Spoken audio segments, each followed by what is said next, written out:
এই নিন ম্যাডাম আপনার বিল। তানিয়া বিল হাতে নিয়ে বলল, আমাকে বলেন রেস্টুরেন্টের মধ্যে কি কাজটা আমার করা লাগবে। ওইটা সজীব বলল, ম্যাডাম আমি আপনার কথা বুঝিনি, আমাদের রেস্টুরেন্টে কি কাজ করা লাগবে মানে? আমাদের রেস্টুরেন্টে কাজ করার জন্য আলাদা লোক আছে। তানিয়া অসহায়ের মতো করে বলল, আসলে আমার কাছে টাকা নেই, তাই বলেছি আপনাদের ওখানে কোনো কাজ করা থাকলে আমাকে দিন আর আমার বিলটা মাফ করে দিন। ম্যাডাম আপনি এসব কি বলছেন? আপনার বিল তো অনেক এসেছে, যা কাজ করলেও আপনি পরিশোধ করতে পারবেন না। ঠিক আছে, তাহলে পুলিশকে কল দিন, আমাকে ধরে নিয়ে যাক। কি করব, করার তো কিছুই নেই। সজীব বলল, ম্যাডাম আপনার কাছে টাকা না থাকলে কেন খেতে এসেছেন? খুব ক্ষুধা পেয়েছে তাই খেতে এসেছি। এত কথা না বলে আমাকে পুলিশে দিন। সজীব পকেট থেকে 4000 টাকা বের করে বিলের সাথে অ্যাড করলো, তারপর বলল, আপনি যান, আমি পরিশোধ করছি বিল। তানিয়া বলল, আপনি তো আসলে অনেক মানবী, আপনি ছোটখাটো চাকরি করলেও আপনার মধ্যে মনুষ্যত্ববোধ বলতে কিছু আছে। কোনো ব্যাপার না ম্যাডাম, আমি বিলটা পরিশোধ করে আসি, আপনি আসতে পারেন। আপনার টাকা আপনি রেখে দিন, আমি আপনাকে এমনিতেই পরীক্ষা করে দেখলাম আপনার মধ্যে সততা বলতে কিছু আছে কিনা। আপনার মধ্যে যা আছে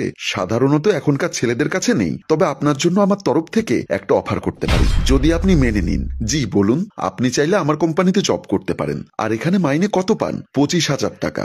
আমি আপনাকে 50,000 টাকা দিব, তবে 5 মিনিটের ভেতর আমাকে জানাতে হবে। ঠিক আছে ম্যাডাম, আমি রাজি। তানিয়া ভ্যানিটি ব্যাগ থেকে 25,000 টাকা দিয়ে দিল আর বলল, এগুলো তোমার অ্যাডভান্স, যাও তাড়াতাড়ি কাল আমার সাথে যোগাযোগ করো, বলে একটা বিজনেস কার্ড দিয়ে দিল। সজীব রেস্টুরেন্টের মালিকের সাথে কথা বলতে গেল। এই নিন ম্যাডাম বিল। বিল হাতে নিয়ে বলল, তাড়াতাড়ি সব কেবিন রেডি কর, আজকে আমাদের রেস্টুরেন্টে জন্মদিনের পার্টি আছে, এমনিতেই বেচা কেনা কম। ম্যাডাম আমি চাকরি করব না, আপনি অন্য আর একটা ওয়েটার খুঁজে নিন। চাকরি করবে না মানে? এই মুহূর্তে কথা বলা তোমার উচিত হয়নি, কারণ তোমাকে ছোট থেকে শিক্ষা দিতে দিতে আজকে প্রফেশনাল ওয়েটার বানিয়েছি।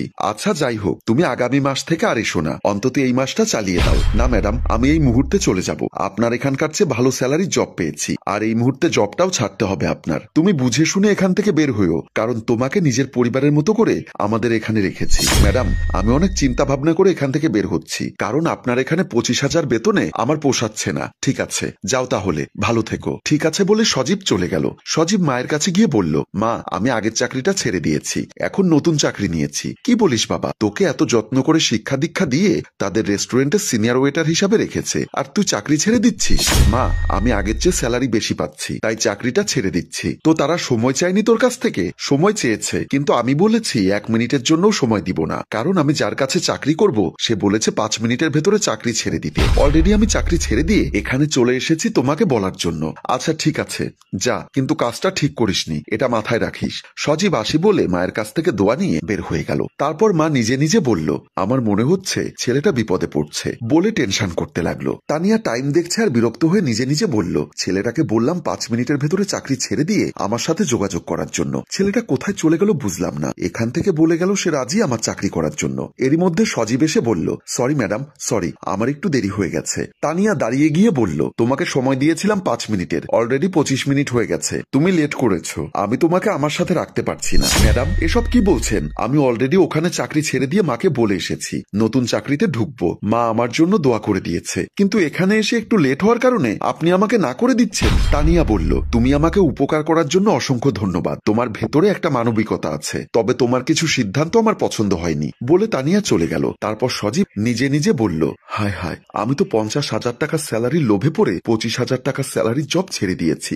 এখন কি করব? এগুলো হারালাম ওগুলো হারালাম, দেখি আমার চাকরিটা আছে কিনা, ম্যাডামকে বুঝিয়ে সুঝিয়ে ঢুকতে পারি কিনা আগের মতো। ম্যাডাম আমার ভুল হয়েছে, আপনার কাছে চাকরি করতে চাই, প্লিজ আমাকে মাফ করে দিন। কিসের মাফ করব তোমাকে? আমি তো কিছুই বুঝতে পারছি না। তুমি আমার এখানকার থেকে সুবিধা ও লাভবান চাকরি পেয়েছো, কিন্তু চাকরি না করে আবার চলে এসেছো যে? ম্যাডাম আপনাদের মায়ে পড়ে গেছি তাই চলে এসেছি, প্লিজ আমাকে ভুল বুঝবেন না, আমি আপনাদের এখানে কাজ করতে চাই। একটা রহস্যময় হাসি দিয়ে বলল, তুমি যার কাছে চাকরি করতে চেয়েছো ওই তানিয়া ম্যাডাম হচ্ছে এই রেস্টুরেন্টের অনার। আরে তোমাকে ট্রাই করেছিলাম, তুমি কতটুকু আমাদের রেস্টুরেন্টের বিশ্বস্ত একজন এমপ্লয়ার। সজীব অবাক হয়ে বলল, কি বলছেন ম্যাডাম আপনি এসব? আমি তো কিছুই বুঝতে পারছি না। সজীব আমি আর ম্যাডাম বসে তোমার প্রমোশনের জন্য আলাপ করছিলাম, আমি ম্যাডামকে বলেছি তোমাকে দিয়ে নতুন একটা রেস্টুরেন্ট খোলার জন্য, আর ওইটার ম্যানেজার হবে তুমি।